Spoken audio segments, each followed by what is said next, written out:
রমজানের শেষ 10 দিনের গুরুত্বপূর্ণ আমলগুলো কি কি? রমজানের শেষ 10 দিনের সবচেয়ে বড়, সবচেয়ে প্রধান, অন্যতম আমল হলো ইতিকাফ করা।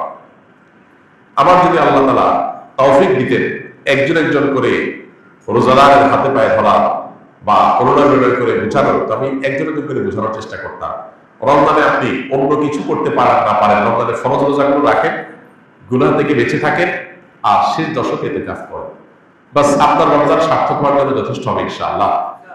নবী করিম সাল্লাল্লাহু আলাইহি সাল্লাম রমজানের রোজা দ্বিতীয় হিজরিতে ফরজ হওয়ার পর দশম হিজরিতে তিনি মারা গেছেন। এই কয়েক বছরের মধ্যে, 8-9 বছরের মধ্যে একটা বছরও তিনি ইতিকাফ ছাড়েন নাই। রমজান আসছে আর তিনি ইতিকাফ করেন নাই, এটা কোনোদিন হয় নাই।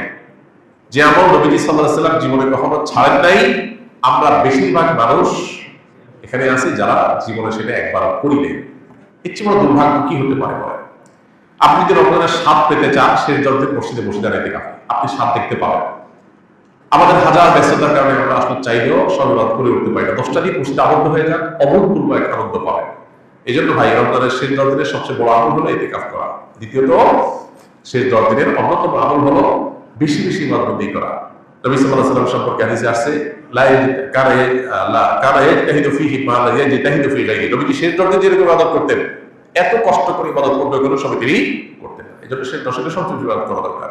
আমরা তো মার্কেটে যে সময় নষ্ট করে ফেলি। শেষ দশক সারা রাত জেগে ইবাদত করা দরকার। কানা ইদা দাখালাল আশর আহইয়া লাইলা ওয়া আইকাযা আহলা ওয়া শাদ্দা বি'জারা। নবীজি শেষ দশক শুরু হলে কোমর বেঁধে দিতেন, ফ্যামিলিকে, পরিবার লোকদেরকে ডাকে তুলতেন এবং সারা রাত জেগে থাকতেন। এই জন্য ভাই, শেষ দশক যেন কোনোভাবে না ছুটে। আল্লাহ আমাদের তৌফিক দান করুন।